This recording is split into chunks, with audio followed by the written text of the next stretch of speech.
कि आधी हदीस सुनाई जाती है, बुखारी और मुस्लिम की आधी हदीस सुनाई जाती है।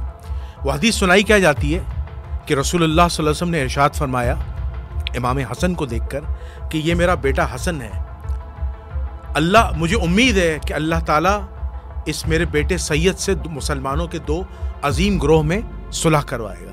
यह हदीस सुना के नवासिब जो है वो अवामुन्नास को बेवकूफ़ बना रहे हैं और अलल ऐलान करते थे।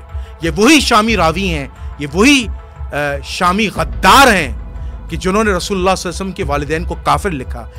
ये वही शामी रावी गद्दार हैं, बनु उमय्या के गद्दार मुसलमान हैं, गद्दार खुलफा हैं, गद्दार हाकिम हैं, जिन्होंने रसूलुल्लाह सल्लल्लाहु अलैहि वसल्लम के चचा जनाब अबू तालिब अलैहिस्सलाम को काफिर लिखा। पॉलिटिकली तौर पर अमीर मुआविया एक कामयाब आदमी थे, लेकिन मजहबी तौर पर वो एक कमजोर मुसलमान साबित हुए, और मजहबी तौर पर भी वो एक कमजोर मुसलमान साबित हुए, ईमानी तौर पर भी वो एक कमजोर मुसलमान साबित हुए।